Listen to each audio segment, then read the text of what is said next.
So, Willem, welcome to TalentXChange podcast. Thank you so much. I've been looking forward to having you here, and I'm so excited to speak to you today about Ashby and also your personal experiences as Yeah. well. So, you've got quite a diverse experience working for several companies across Europe.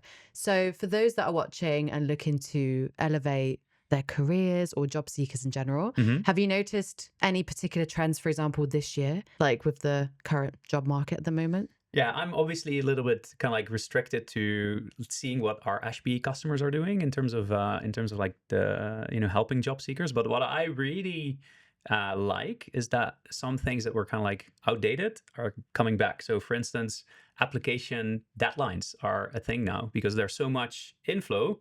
What we see a lot of our customers do, and we've built a feature for this because this was requested so much, is the ability to set an application deadline on a job posting. Which is obviously interesting because you need to know about jobs when they come online, and then you want our customers, and I think people in TA that kind of like enforce this, they want to level the playing field and like make it as kind of like equalized as possible. So they give that application deadline for everybody to apply, and then basically close it down and then start reviewing things. Which when I was still in TA, I was like back in the days when talent was scarce and there was not that many applicants, was obviously very, very strange to me that you like just this concept that this is being introduced now, because it's switched to very job seeking heavy and a lot of inbound, right? Mm, I actually think it's really nice for job seekers that there is this application deadline now where you can at least feel that you're treated equally, because I've seen this in my career as well, where I managed recruitment pipelines. Like if you're already knee deep and far in, stage, on site or stage offer with somebody, and then another person comes in, that mm. introduces ghosting and like not replying to people because you're already, so far with a candidate. So I think that's something that job seekers should know about, is kind of like those application deadlines, like, but you need to know when they're happening. Yeah. Another thing in that perspective is kind of like listing your interest for a particular company or kind of like a brand where you want to work. I think that's something that we've enabled now as well, is the ability not just this is what you see in most ATS, like here is a job that you can apply to that kind of like has like the talent pool or something. Mm. I think because of this advent of or just basically the invert or the switch that we've seen on the talent market, is that we now allow you to kind of really subscribe to a department, and then you get updates about new jobs, etc. So that's also something that we're doing. So I think what's nice is that I'm obviously from a hiring platform. We're building hiring software for in-house recruitment teams, but we're also really taking into account kind of like what can we do for job seekers to make it like easier for them to cut through the noise and basically get notified when jobs open up. So I think that's the interesting kind of like thing that we're doing, at least to enable also people that are looking for jobs. Yeah, perfect. And so you've name dropped Ashby a few times. So this is where you work for Yep, those that yep, are yep. listening. And can you tell us a bit more about what what Ashby actually Ashly is is? a very nice note. Um, Ashby we're a hiring platform, but we call ourselves what an ATS should be. Mainly kind of like born out of the frustration of hiring tooling that was built, 10, 20 years back, right? Which is still being used at mass today, which is great back then. But, if you think about TA today, like the TA ecosystem and also sophistication, and if you think about kind of like just the jobs that we need to do, apart from just putting people, offering people, like, think about all this legislation, AI, salaries, like some HR stuff. Like I think the tooling really never really kept up, and I think that's Ashby really in a nutshell, is that we're not just an ATS that where you can manage people through and have automations and AI. The first thing that we focused on is kind of like top of funnel and sourcing. So a bunch of other tools that you can use to do your outbound and sequence, etc. I still feel that it's insane that that's not part of an ATS, right? Like, why is Mm, that not like a core feature? So we built that. Scheduling, the other thing is like, if you're not like you probably are using a tool for it to do your own scheduling, but if you think about the later stages, what we see a lot of recruitment coordinators or like manual hand-holding of candidates, which obviously introduces friction. So we built kind of like very deep scheduling automation on Outlook and on Google, so that you can save a lot of time for yourself, but also delight your job seekers, right? Like they can self reschedule, and you can put multiple people on a panel instead of like just a one-to-one interview. So that's one thing. And then obviously the biggest problem that we all face is the analytic lack, right? Like ATSs that were built 10 years ago, they never really took data into account. So we've seen that either teams don't do any analysis on their TA stack because they don't have the time to do it manually and crunch it in Excel, or don't have the skills for that.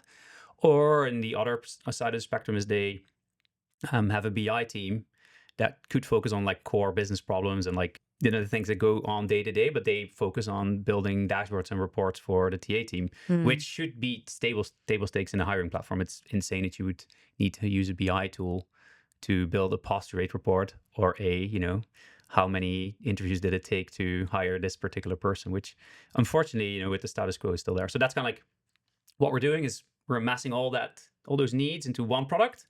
So it's a big one, and a very, it's a very challenging thing to build, but we're getting good reception. We've grown to almost 1,200 customers now. So wow. When was it launched? 2019, we started in YC. I got involved in 2020. I took the job at VanMoof. Big, obviously, hiring goals, and I was frustrated with the status quo. So, kind of like I'm a tools nerd, so I always kept an eye out on like what was coming, but always still underwhelmed with what was coming. But Benji and Abik, the two founders, when I met them, what stood out to me is that they were hiring managers that I always wished for. Right. So you probably also have these hiring managers that like fucking care about like the operational side and like, like prep with you and kind of like help you build job description, but also think about kind of like, hey, looks like we're dropping people here. Why is that happening? Kind of like those kind of folks. That was what I really got from Benji and Abik. And they already had kind of like an MVP product, which had the analytics, which was, as it had a TA, was always my biggest problem, right? Like I would always struggle with, or spend a lot of time on building reports and proving to C-level, because that's really why reporting, in my opinion, is very important, is you can prove your worth to the business really quickly if you show, one, just retrospectively say like, hey, this is what's happening and this is how I'm going to improve it. But also kind of like forward looking things like, progress to goal metrics, like what I often had, like, hey, Willem, we need to hire 20 engineers.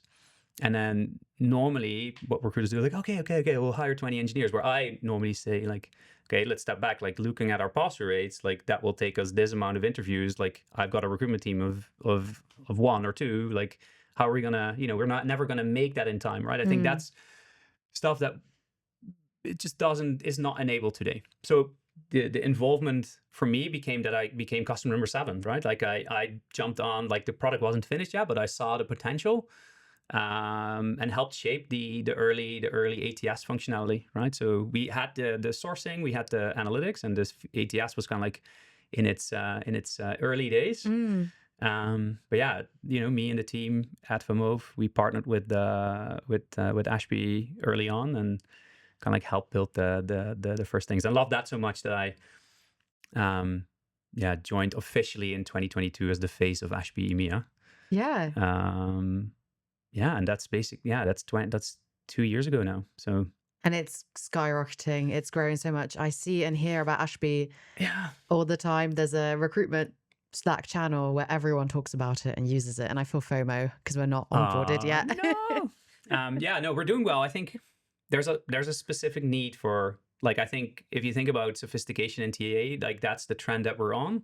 Got a little dent in the crunch time, right? Like, for instance, we really enable recruitment operations folk on Ashby, right? Because you can do so many, you can report on things, you can build automations, you can build alerts, kind of like you really run a tight ship with your reporting and your recruitment process. Yeah. I think when the layoffs started happening, like the first thing that got hit, obviously recruiters, but especially the folks around recruitment. Yeah. So the program managers, the operations, kind of like all those folks got let go, which kind of like impacted the sophistication trend that we saw in recruitment. But I feel that it's picking up again. Like the good thing about recruitment also the bad thing, it is very volatile. But once it starts, like everything, there's money again, and then there's more sophistication. So I think we're back on that train again.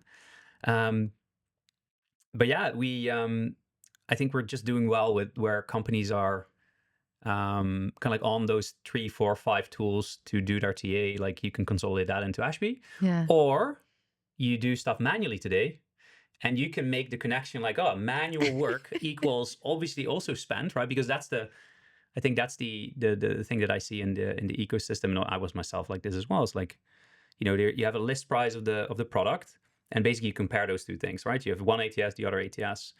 But if the one ATS will save you X amount of time with manual scheduling, like that save is like, it just trumps everything, right? You save so much money by switching to maybe a more expensive tool. I think that's what I've been doing the last 2 years with the peers and the people that I try to get on Ashby, is kind of like prove the worth of investing in a broader tool that can enable you to to save time equals money. So then it's a no-brainer. Yeah. So I think that's the beauty of Ashby, really, is the ability to really make an impact on your strategic hiring. That's Yeah. something that I don't think any other tool does. It's mostly like, just here's an ATS, you can manage project or put people through a pipeline and then offer them. That's it, right? Yeah. Instead of like actually proving value to C-level about recruitment.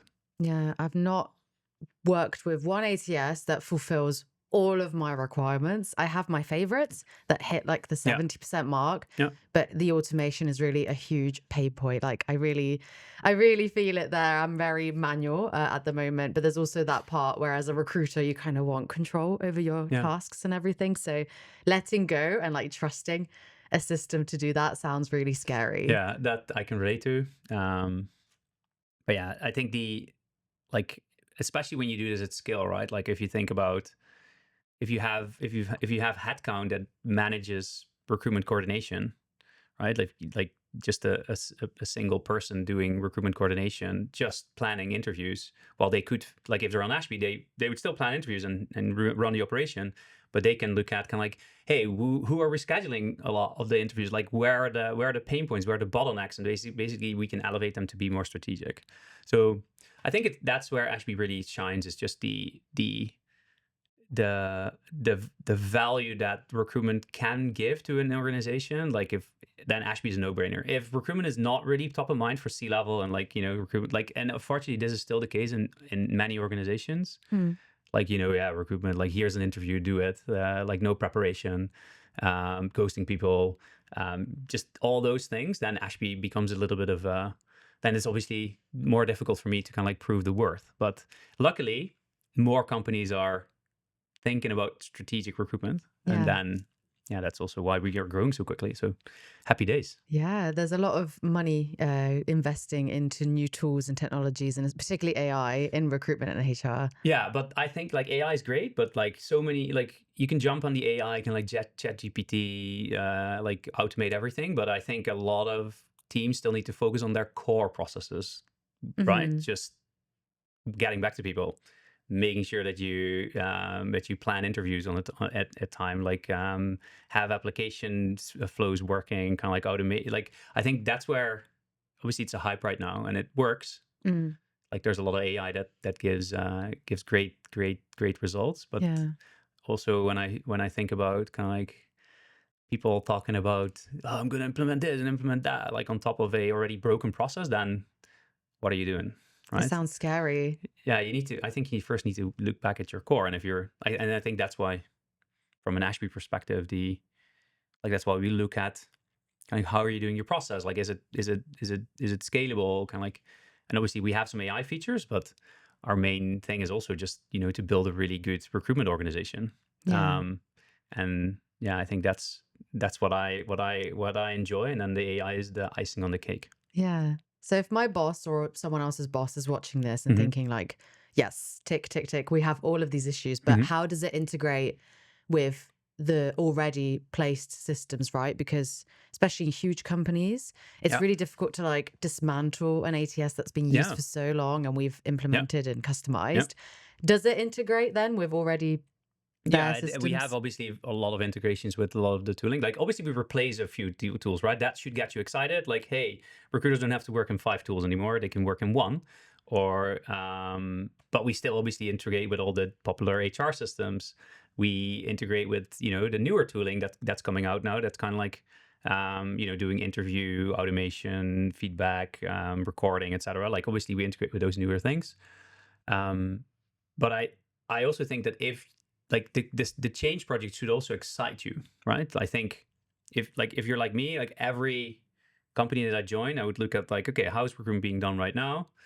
And then changing your core system obviously is like very daunting and scary, but it also gives you the ability to level the playing field and start recruiting in a more, like, I think a better way or more strategic way.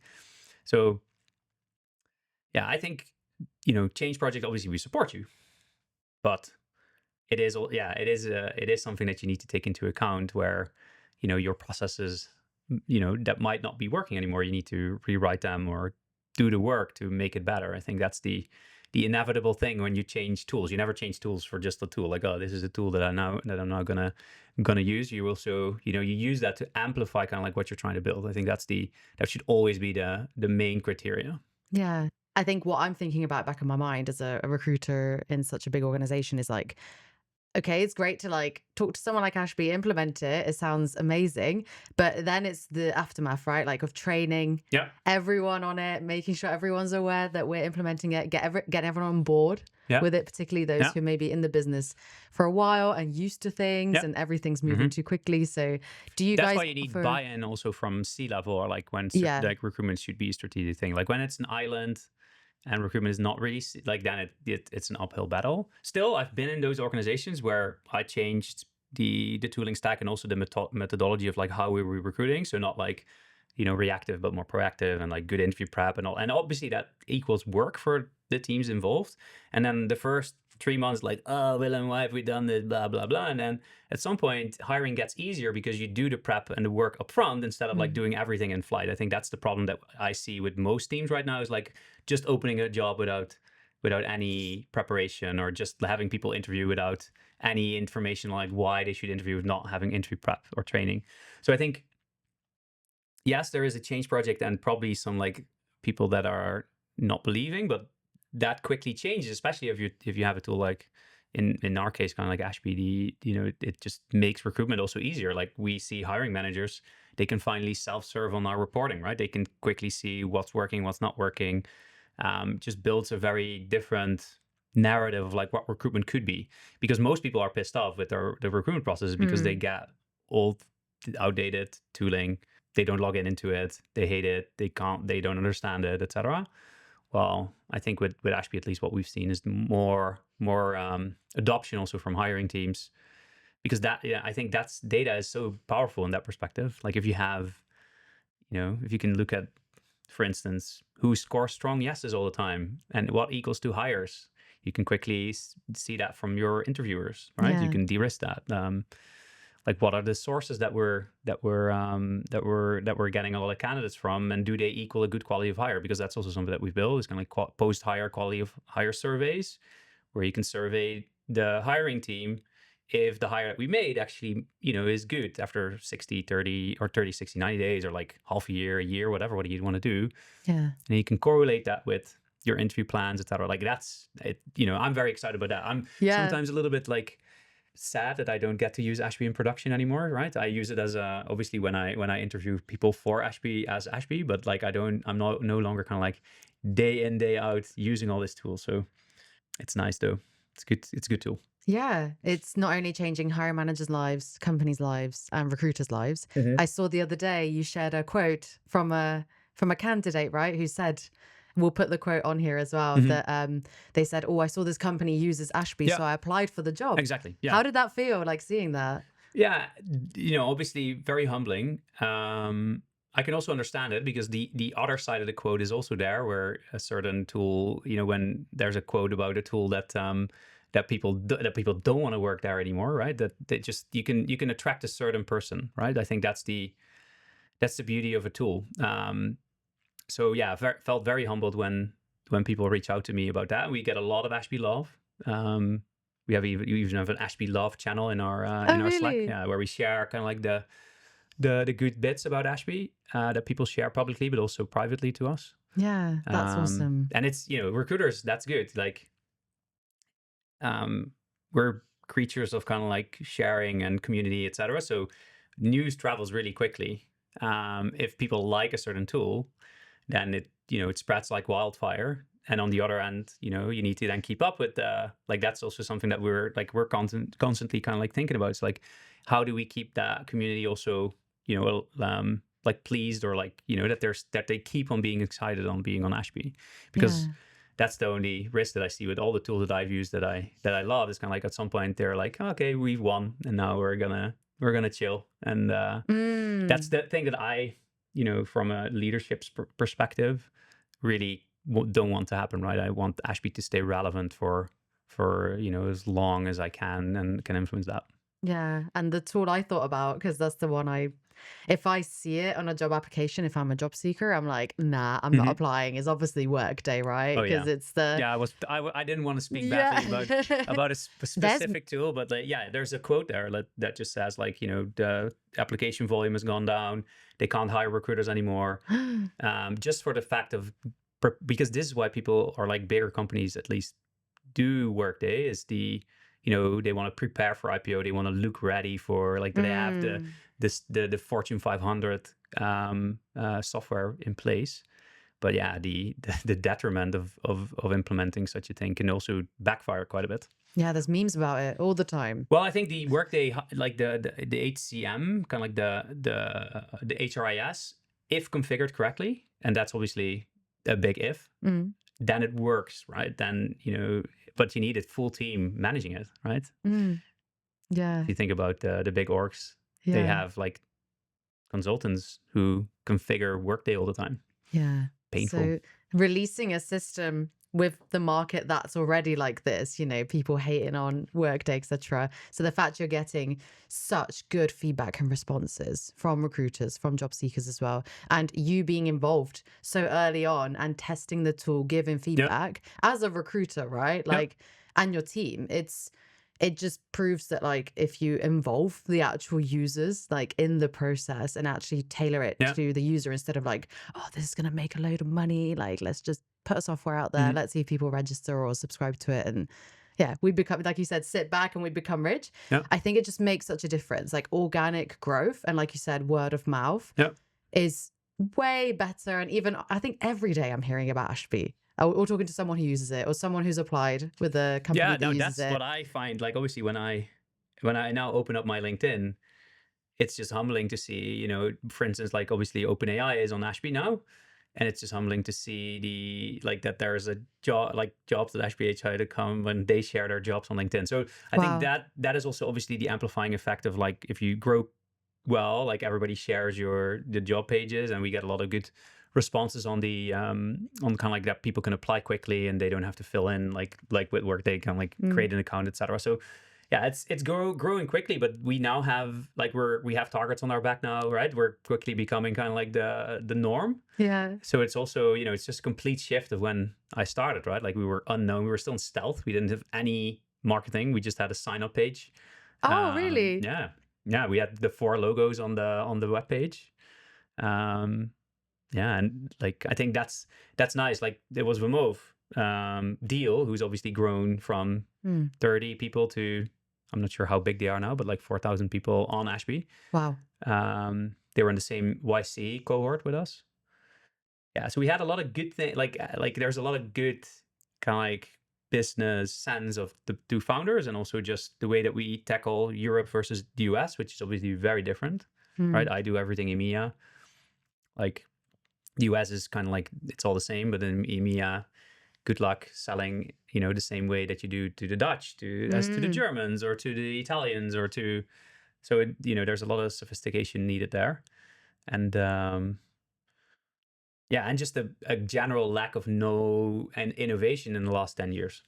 Yeah. That's, I think, the main thing, right? Recruiters are almost always frustrated.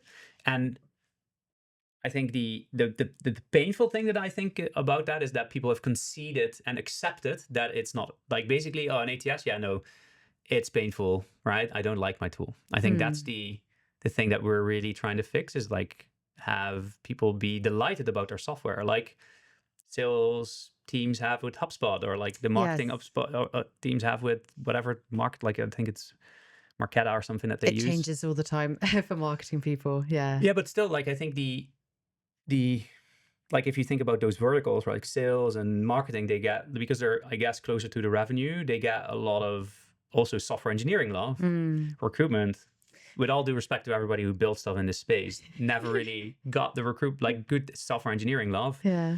I feel that we are taking a really modular and kind of like Lego block approach. Kind of like we can build upon our analytics layer. We build kind of like these modules. Everything's connected. You can report on any field. So it also just ties back on building good software. Yeah. But yeah, we just have to wait. Like basically in 10 years, the world will be like that's my goal, is like, then we should still be relevant. It's easy to play now, right? Because there's a gap, frustration, and we can build the things that people want. And obviously we have the community now to make up for it. But like that's what keeps me up at night. Like, how do we keep relevant in the next 10 years, especially with AI, especially with just everything that's going to change? Like, I don't just want to be the, in 10 years that there's a new Willem talking on your podcast, like, oh yeah, no, we built this kind of new thing that fixes everything that Ashby left, right? I think that's my goal, is to make sure that we stay relevant for recruiters and build, a suite that just enables them to do their best work. Yeah, the company then has to be adaptable, move with the market, move with what recruiters want, but like, right? obviously it's so, like, if you think, I remember when I started out in recruitment in-house, we had a spreadsheet, and that's where I fell in love with tooling. Is kind of like, okay, we're doing this all manually. It takes me a bunch of time, but I think I can, and I implemented the Resumator, which is now I think either Jazz or Breezy. Like they were bought, but they basically did kind of like application tracking, right? So a careers page and just moving people through a funnel. That was back then kind of like insane, because I would normally copy paste that from cell to cell and like put the notes in and have like basically the pain that maybe you've experienced too. And now, the hiring platforms are complete, like basically they automate everything. They make your life so easier. And it's also because recruitment has gotten more love, right? Like recruitment, in my opinion, is next, like sales and marketing, super important to your revenue goals. Of course. But not a lot of companies see that. Like for a lot of companies, still cost center, like this is the amount of money that we're paying. Like this is the, like, why do we spend so much money on recruitment? Yeah. Well, they're like, probably payroll is their number one expenditure, right? So I think it's just that change. That's what I like now, right? Yeah. That's why I'm still in recruitment. Yeah. Is because the recruitment is getting more love, more sophistication, which, we tap into and give them, those folks, the tools to do their best work. Yeah, that's nice. Yeah, I think that's what job seekers don't understand as well. It's like, as recruiters, we really live, breathe, love what we do. We want you to have the best experience. We have that always in mind. But it's the tools and the systems that really, and the business sometimes, that really lets us down. And we can't, like, we really want to cater to you, but yeah, like, it's just so neglected, isn't it? Like you said. Do the job seekers know the X-ray trick where they can search through any? And you've mentioned this to me. Yeah, please explain. Basically, it's any, like, obviously the fact X-raying, you've sourced, right? Like you can search through the internet by, of course, which is a bit creepy. I'm not really a fan of X-ray search. Well, then you're happy that LinkedIn is completely killing that. You can't do that on LinkedIn anymore. Yeah. I think for certain use cases, like back in the days, I remember when I was still sourcing quite a bit, like I used it for, not for LinkedIn. Yeah, but like on GitHub, also on Airbnb. Like when I traveled to the US, I would try to find Airbnbs or Couchsurf people who were software engineers. Not to hire them, but just to hang at, like in my, like basically I was a recruiter. I just basically stay with a person that's actually in the domain that I'm in. I met a lot of great people through that. Never hired them, like made a blog post about it. But I think just the community side of things and like building your network, that helped a lot. And X-raying is great for that. Like search, like San Francisco, software engineer in bio. Now it's no longer searchable because of privacy, but You could do the same in an ATS, right? Like Yeah. ATSs or like hiring platforms, they all have a career page. Yeah. Careers page, they all list their jobs for a specific company, and you can search that whole database on your jobs. Right. So basically, you can say, site ashbyhq.com/jobs, where all the jobs of all our customers are basically being indexed by Google. Ah, So you okay. can search for kind of like if you want to have a recruiter role in Amsterdam, and you can basically search for that, and then you see a long list of all the companies that are hiring recruiters in Amsterdam on Ashby, Yeah. and you can do that for all the ATSs out there. So Okay. I'll share that again in the for you to share across your community, Yeah, that would be because I good. think that is the easiest way to like list your jobs. You can go on like job careers pages, etc. But I think if you reverse recruit a little bit, right? If you become a recruiter yourself when you're looking for a job, and you Mm, know kind of like how these folks work, I think you can really impact your job seeking. amazing. So it's like a Boolean search kind of It's thing. Boolean Yeah. search, but it's super easy. Yeah. On Google or any Yeah, kind of you can do it on search. Bing, like any search engine. You could probably write an AI script if you're really into it, but like Yeah. I'm old school now. Yeah. I'm old. Go hardcore. Old, Yeah. 3 kids, just can't deal with AI. I have 3 little AI bots walking around in my home. I think it was on Instagram, someone selling a course to do ChatGPT full on job searching. So, like ChatGPT for your CV, your cover letter, job automation applications. It was an entire course. And I was like, Yeah, what no, is this world coming to? they're Everyone's going to scary sound the shit. same. Yeah, I saw Yeah. our like a lean learner talked about this in the Ashby podcast. She's a pro on interviewing, kind of like cheating mechanisms now for you can basically have that AI listen to when you're doing an on-site interview on Zoom, and they will basically feedback on like it'll automatically feedback the answers of like the questions that they're asking. Oh, so So from the basically, recruiter side, we're not from we're, the do, we're candidate doing an side. interview. Yeah. You're the hiring manager or the interviewer, and you Yeah. tell me like, hey, invert this binary tree, blah blah blah. Engineering heavy, and then you basically record that with your AI thing on my end. And Right. then that AI basically searches through the whatever lead code or database, and basically tells you what to answer. Right. Oh, I see. But how could you do that face to face? No, it's not face to face; it's Zoom. Ah, Right? Zoom. So Sorry. So then it I, gives you the answer, the perfect yeah, answer, so and then there's you a big answer it. advent now in getting people back into the office to interview. So it's because then people can't cheat. Like cheating is a big problem, and like that's also something that keeps me up. Is like how the good thing is AI is not so sophisticated yet to really do cheating well, right? It just still relies on a data model that's kind of like looking at like the Google interviews that are on Yeah. Glassdoor and Lead Code and all those things. So if you do custom interviews, it's all fine. But if you use kind of like canned questions and canned kind of like interviews that are online on like people cheat. Like Yeah. it's scary. Yeah. I had it the other day where this candidate was very clearly reading every answer and Yeah. typing it Mhm. in. I think she presumed like her English level was not so fluent because she was so scared. So I've never had someone so nervous for a video interview. Do you cut that Um, off then, or do you let them? That was my first time. I have spoken to other recruiters, and even we had a guest called Twain who did interviews for like a software engineer role he had Mhm. for his platform. And yeah, it was like this one was next level. It was AI actually speaking, and the guy just mouthing. No way. Yeah, Oh, wow. yeah. So even that. So you really need to pay attention, like also to how people are like Yeah. Oh my talking god. and the accent and stuff. Like if it doesn't really Well, match you the remember that person. sentiment that I'm sometimes a little bit sad that I'm no longer actively recruiting. I take that back now. If this is the I was going to ask you because it says on LinkedIn that you are the talent acquisition manager at Ashby. No, no, no, You're no. not? No. I'm not talent acquisition. No, at all. Oh, Not at all. I'm the face of Ashby. yes. Um, Community lead.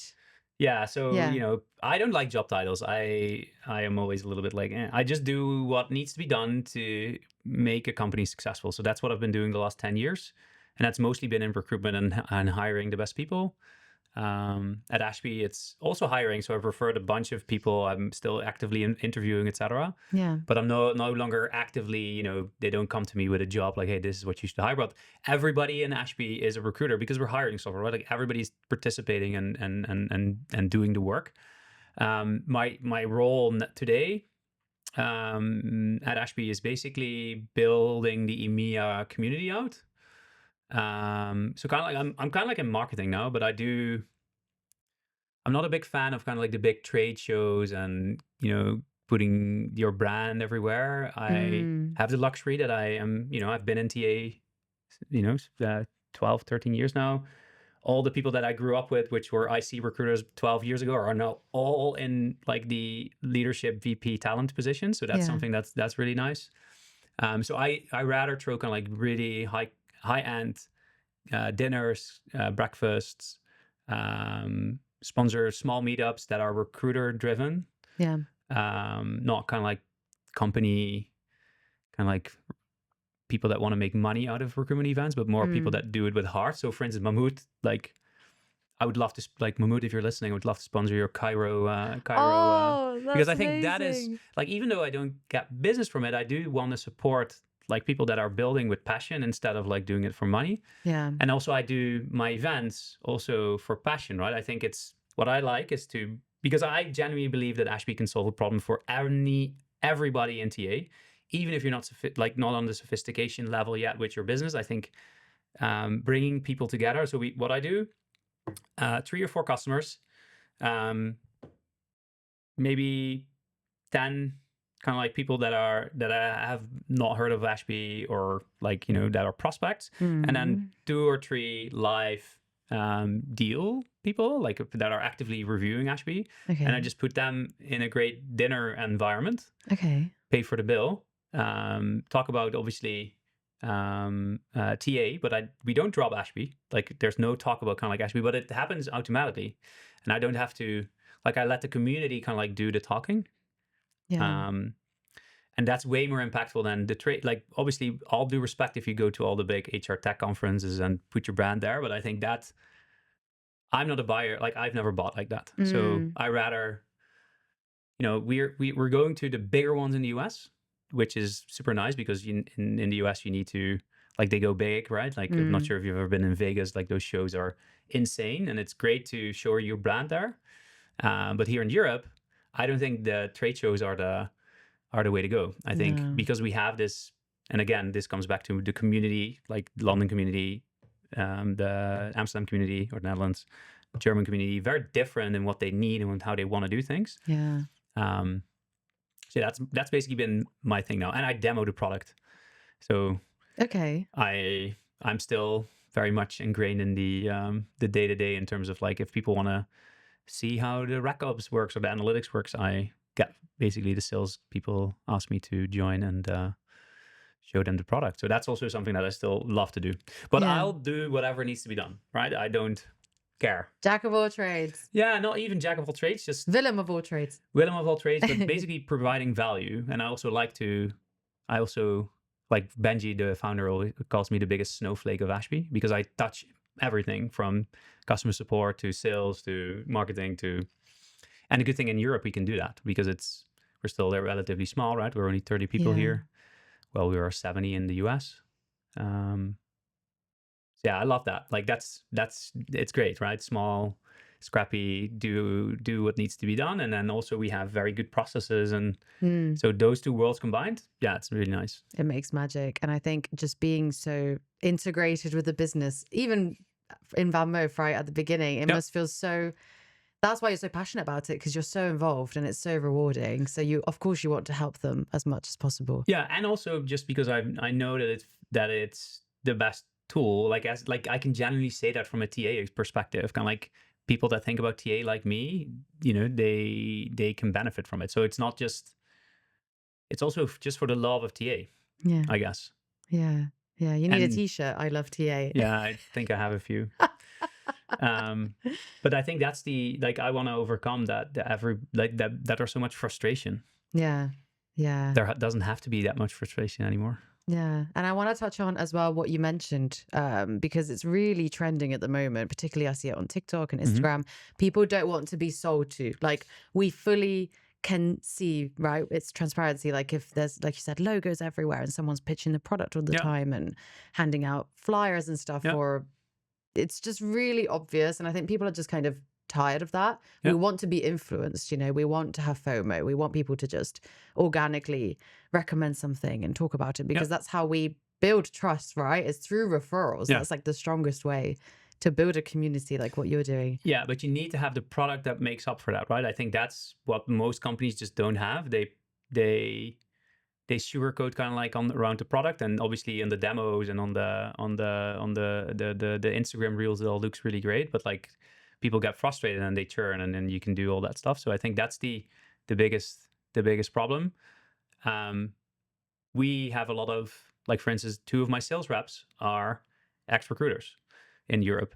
Our CSM, ex-RecOps person, recruiting coordinator. So we also talk the business language of the people that we're talking to. So I don't think people feel very sold to here.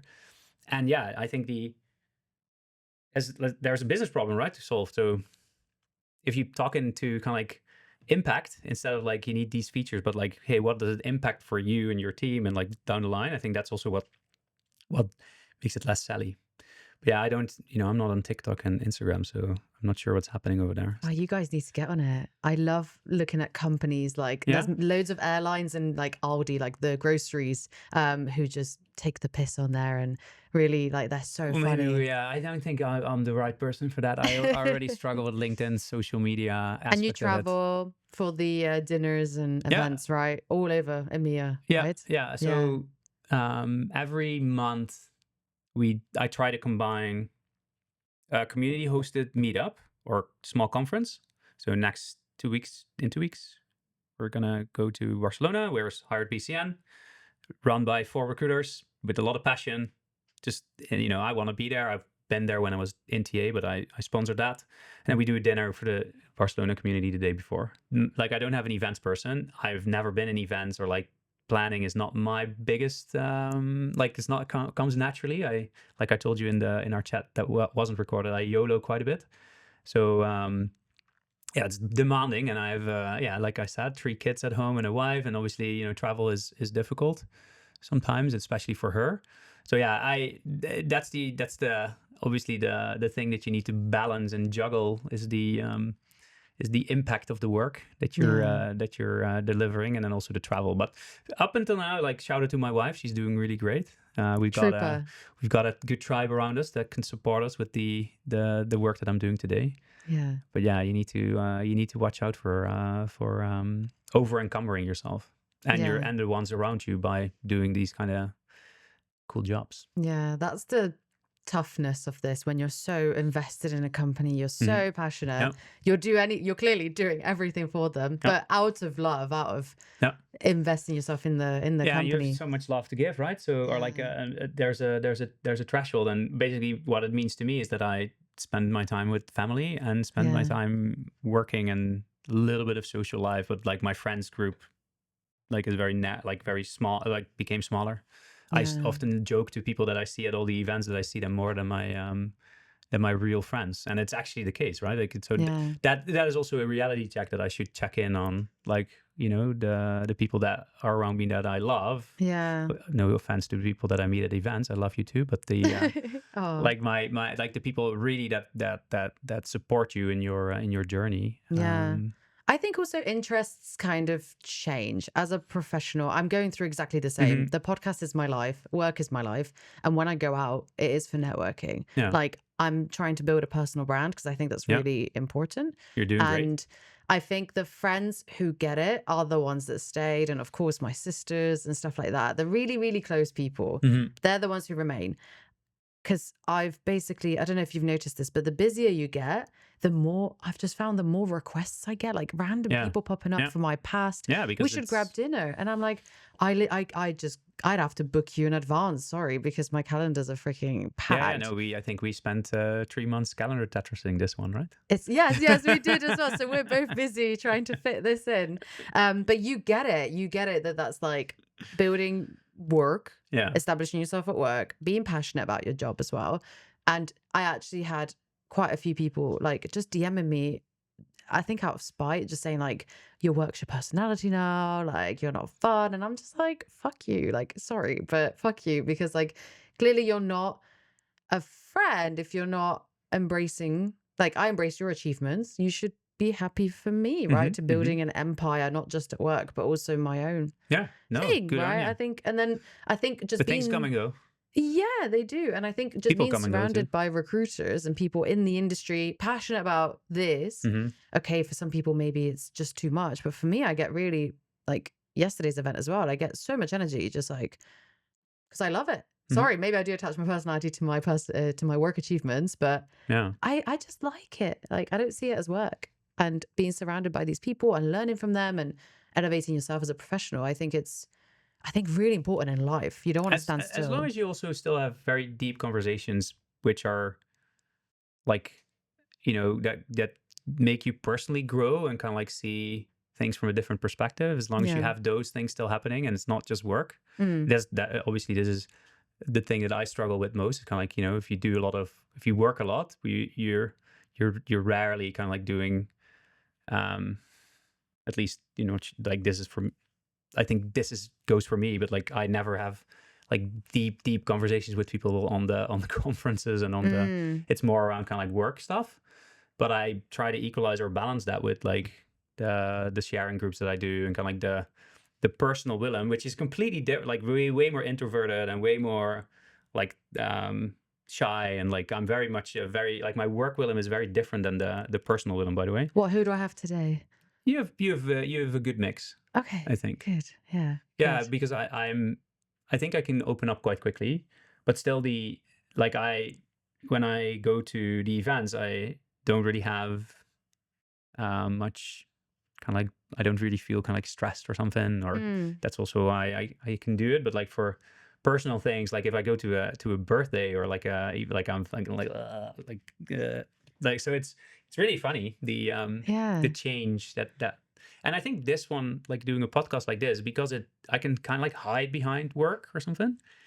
Like I can hide behind that I'm from Ashby and I've got my like With the sweatshirt and exactly everything. like I feel a little bit more comfortable, I guess, when I'm Yeah. naked in my own skin. Like I don't have Ashby or my work or whatever to back me up. True. I feel more exposed and more shy. And then I see this now in my daughter. She has the exact same thing. Like she's like when she goes to a party or somewhere new, she's like shy, and then after 1 hour she kind of like opens up, and I'm the exact same. Like at first Yeah. I'm very like and then once I feel at ease and more kind of like that I can rely on myself or something, then I open up and I'm like having fun, and like I forget about all the stress. So I Yeah. think that's something that I've recently noticed, especially when you have kids. Like you see so much of your own Demons. not even demons, but like how like you can't. I don't. It's more difficult to see things in yourself.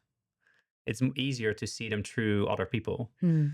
So, and like you could do it with your parents, but that's painful sometimes. But with your own kids, Mm. obviously you don't have kids, but like when you see your own kids do behavior and mirror your own behavior, it's really, you can learn from that Eye-opening. really quickly. Yeah. Yeah. Oh my God. I'm looking forward to that in the future. I was It's the going to say best. as well, like maybe, I don't know, because when I go to events, I feel like it's therapy sesh for recruiters. I don't know. They just Yeah. tend to, yeah. Some people are being laid off. Some people Oh yeah, for are on sure. hiring freezes and they just spill. I don't know. I don't know what it is. But I'm just like, after the night, I'm just like, oh, that was heavy. And I know too much information about people I've just met. I don't know if it's just Yeah, recruiters. maybe recruiters share more, right? Yeah. I think that's definitely so. I went to a leadership event this week where it was also very it had singing involved. Like we had this there was a very good kind of like the host or the MC was not like just like, hey, this is but actually singing and opening up the space, and like I felt way more connection than on a normal event. So shout out Whoa. to Adrian for hosting that one. Adrian Cole from Matcher. Wow. He Really good. sings. Mhm. Yeah. Yeah. Oh. No, he Wow. doesn't. He sings Oh, as well. I But was like gonna no, the say. host that he booked, Sorry. like Okay. really made it which I normally see kind of like in sharing circles or like in more kind of like spiritual things that I'm also embarked on in my the not work life Willem. Yeah. He kind of like incorporated that into a business event, which was really, really good. And then it Yeah. opens up the room, and you've got all these recruitment leaders in the Netherlands Yeah. singing, and Oh my so that God. was funny. Yeah, Yeah. Yeah. It and good. just breaks the ice. Yeah, no, but also I think like a business event is always everybody's a little like, and then it opens up the room, and Mm. it's great. And more companies, like you see, they open up talks Yes. that people get now, and I think that's there's way more um, awareness now for mental health, and Yeah. but yeah, no, the therapy session with recruiters, I'm still yet to. That's my Yeah. next dinner. I'm gonna make it a therapy session. I don't know if it's a good thing. Sometimes it's super heavy, and I'm just like, I think they're just either seeking an ear, like someone to just listen to it and just absorb it, or Yeah, advice. And yeah, we don't have all the answers, do we? So it can be really, I don't know, it's just extra issues. But I also feel like, oh, maybe I'm just an approachable person, or maybe I have a yeah. podcast and people relate to it somehow. I think it's maybe both. Yeah, I want to touch more about the sharing Yeah, circles that you've dropped a few times. So that's more personal, yeah. Willem. So how did that idea like come about? It's mostly, rewind to me and my partner kind of thinking about kids, and me being kind of like, oh my God, if I have kids, what kind of dad am I going to become? So I went more on a journey of spiritual seeking, I guess. Like Mm. I normally, um, I did meditation, and like I did a few things before kids, but it never really hit off because I was still kind of like struggling with kind of like who I was and what do I mean to the world. And so kind of like went on that journey and quickly found out that, it's still some work to do around my childhood. So I did a lot of work, deep work on that. And basically what came out of that is the ability to share, like, not everyday stuff around your upbringing, about your parents, about parenthood, about, failing, about insecurities, which I always kept to myself and kind of like cropped up, which, resulted in being ill, or like depressed mindset, etc. So I think that's from the I've done a lot of like therapy, wonky, kind of like searching. I think the thing that I took home mostly is the kind of like the sharing with men, kind of like-minded, um, like same situation, vulnerability, not talking about how much money and work and female or women, or kind of like things that typically men start talking about, but mostly around kind of like the, yeah, like things like insecurities around like raising a kid, or like, your relationship with your dad, or the lack of relationship with your dad. I think those things really help. And then we set that in a like a sharing circle. We meditate first. There's basically a sharing stick, which you take and you spend however long you need to talk about what you need to get out of yourself. And for more seasoned people, that's kind of like talking about very intense things, but Wow. you can put that in perspective, and that brings to less, less experienced sharers, opens up a field for them to also feel like, oh, are you experiencing this shit? I'm also experiencing this.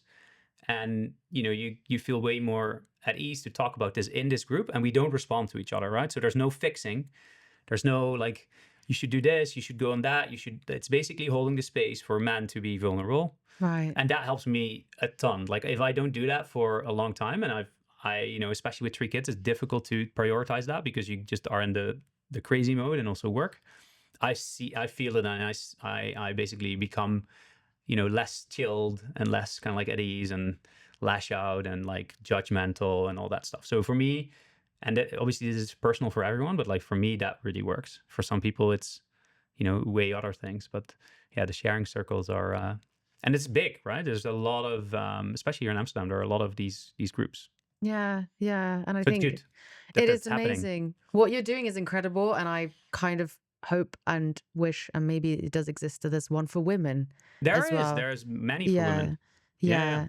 Because I find that I've been to like yoga retreats and stuff But like that. you need to find the groups that are community like same for recruitment things, like people that charge money for this, Sorry. like that host sharing circles for like 50 euros. Like we do them for free. Like we do 'em- Yeah. we all pot in money to host a venue, and we can maybe invite a speaker to it or something. But it's never it never should be commercially attractive. And this is the problem with No. the Instagram TikTok and like influencers, health coaches, whatever, they all do it for it's basically ego driven in my opinion. Kind of like they want to build a brand about like how yoga Mm. enlightened they are, while Mm. they're in my opinion still struggling with a lot of the core problems. Yeah. So finding those groups is really difficult. You can go to any sharing circle and pay for it, and then but I think you need to find your tribe a little bit, and it's also that's what you, at least for me, happened when you go on this journey of really trying to find out who you are.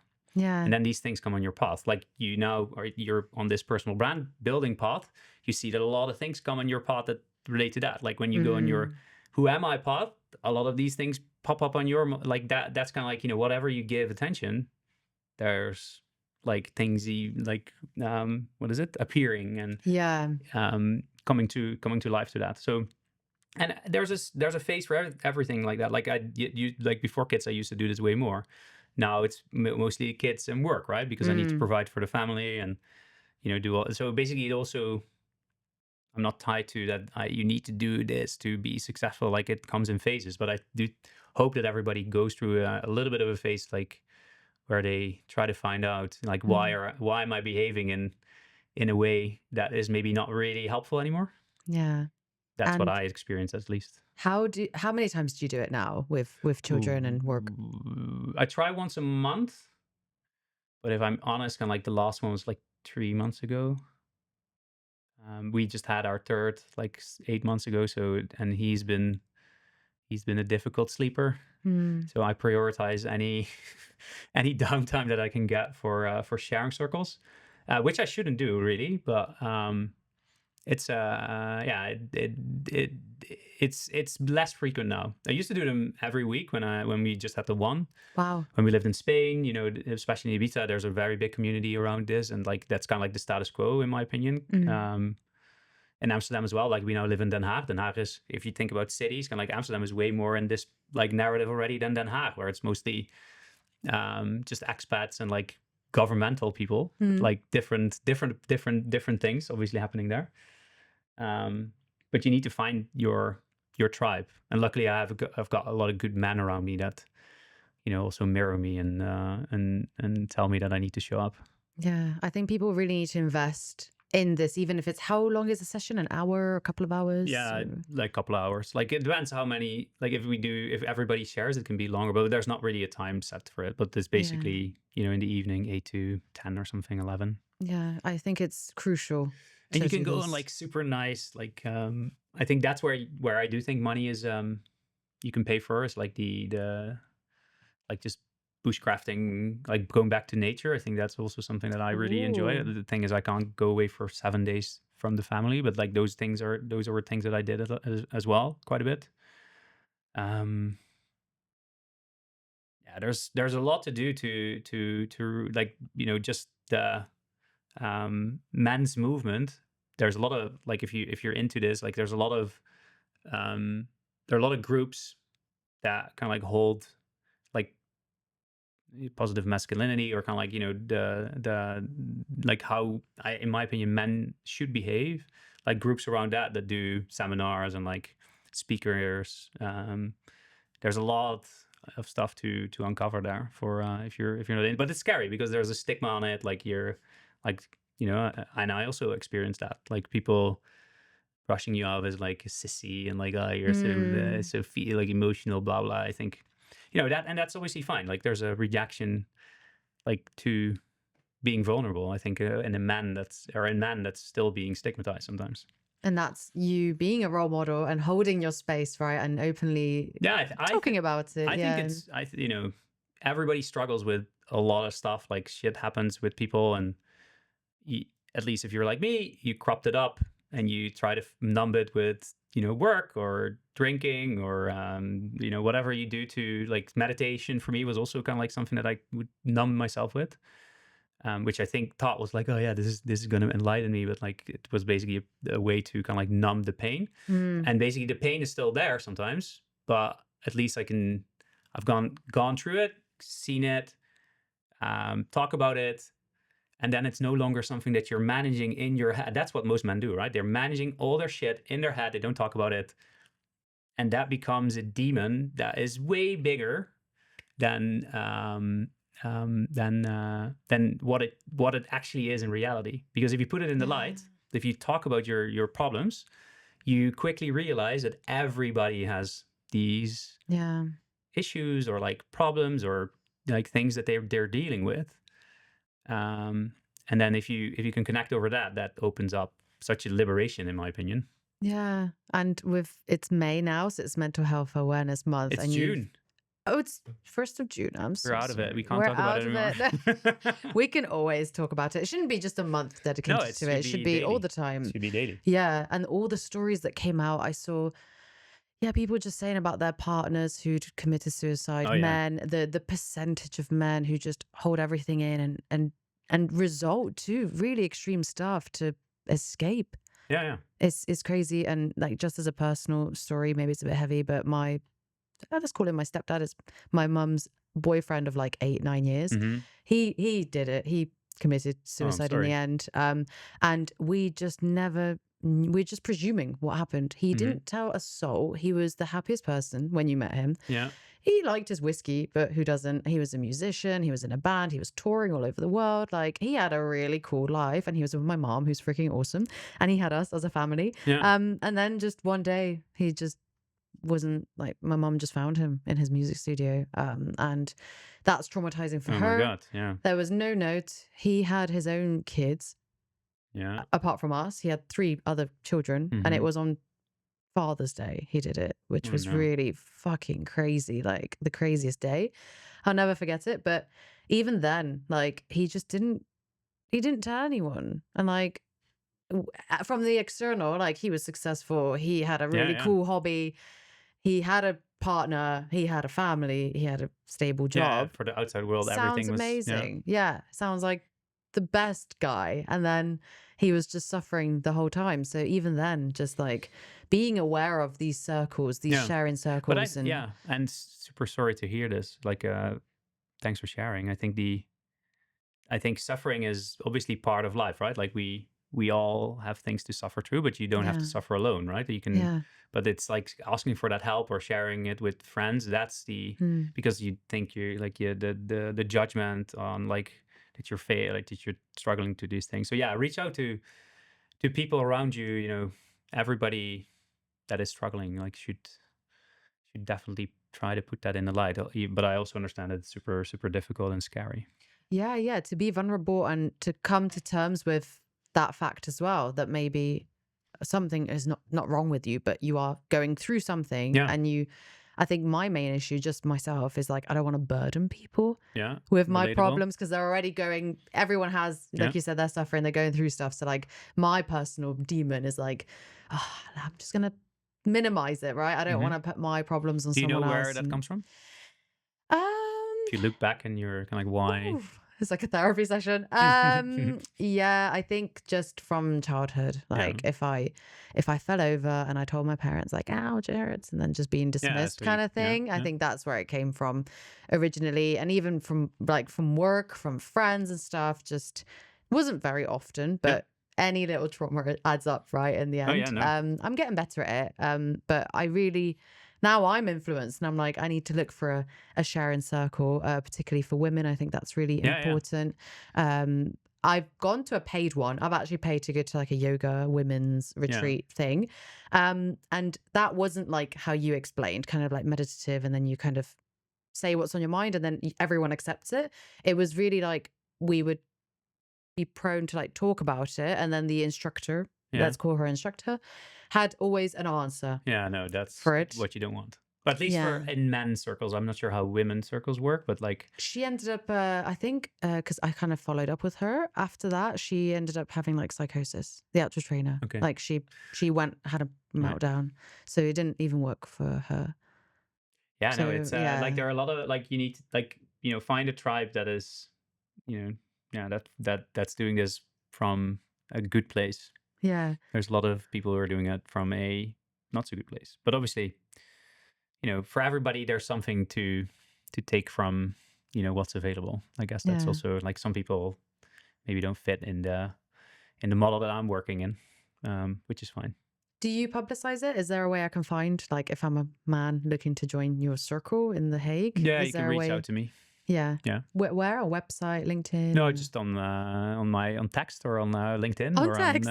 I'm putting your phone wherever. number 888-555, and I'm joking. No, like we're quite like basically it's invite only. We kind of keep it under Ah, the invitations is basically true. Like, hey, I know this man is struggling with something. I would like to invite him to the circle.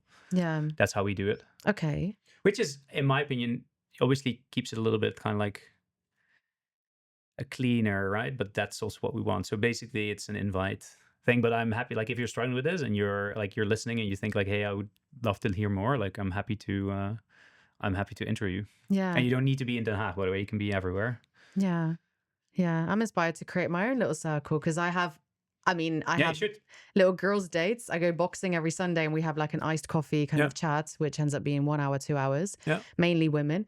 And the group is expanding. And then we just talk about Yeah. life stuff, work challenges, relocating and stuff like that. So yeah, I mean, I'm inspired and I think It's the best start. Yeah. And there's also, like, for instance, if you go on a Tantra journey, for instance, kind of like, there's also a lot of like community building in that. Like if you go on that route, right? If you start to explore that, then I know that they also do a lot about, building a sharing, but it's also kind of like a circle of people that hold each other accountable for the work that you need to do to, go through those journeys. So there's many ways to find this.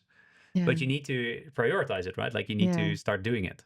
Yeah. Yeah. You need to go looking for it as well. And, there's psychotherapy retreats that I went to, which obviously, I don't want to, like, that's on something that I pay for and I would pay for it again anytime, right? I think that's where, like, if it's real help, but I think the sharing circles, they should really be non-committal. Like, no, should be, I think, and this is what happened when we're tribes. Like, this is how, like, people talked about the hard things. I think it is really part of us to talk about things. Yeah. Even though it's scary.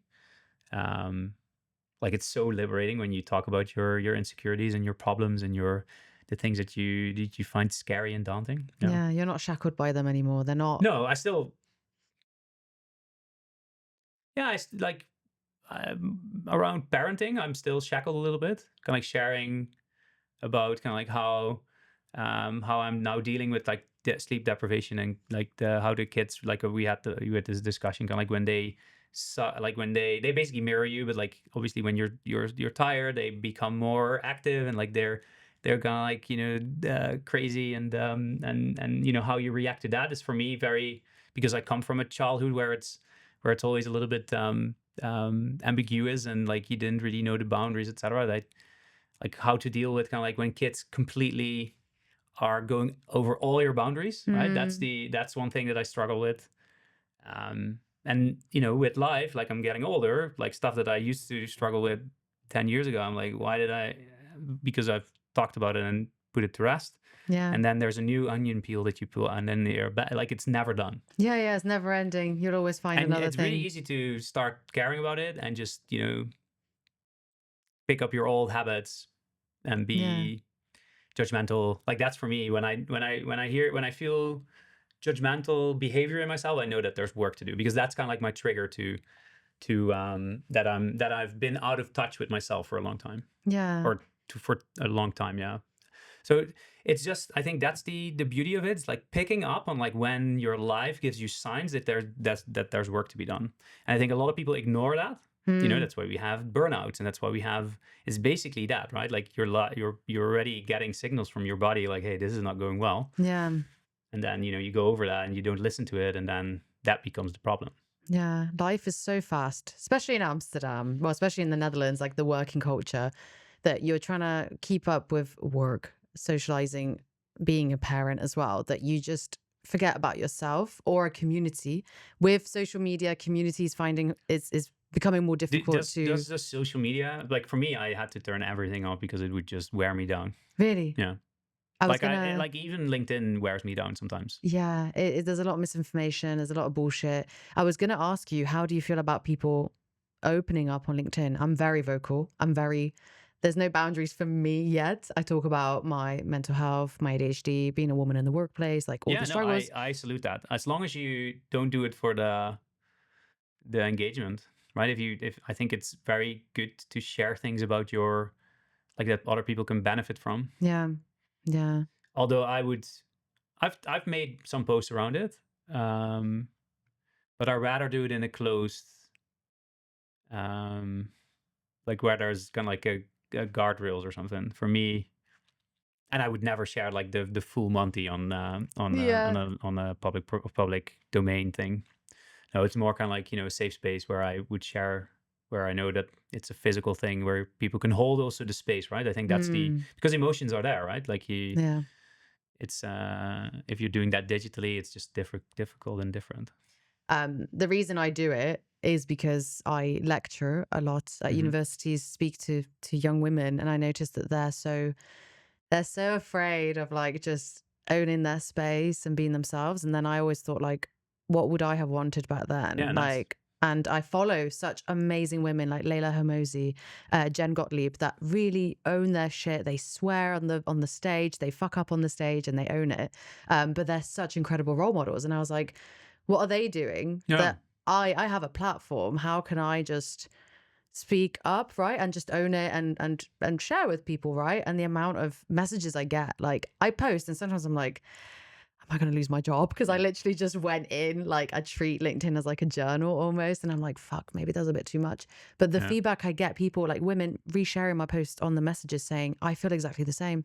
Thank you. Like, Nice. thank you for saying something. Yeah, and that helps. It just sparks up conversation. It makes me think like, that's not just me then going through it. And it just, yeah, unfortunately it's digital, but it is, if I can help one person to just think like, you can be a woman and be powerful and own your space and Yeah. just talk up, right, about emotions and not be seen as attention seeking, not be seen as emotional, Yeah. right? Because that's the pushbacks we always get, or a bitch, for example. Yeah. Just That's owning all your this shit. Yeah. bullshit on. That's like, especially for women.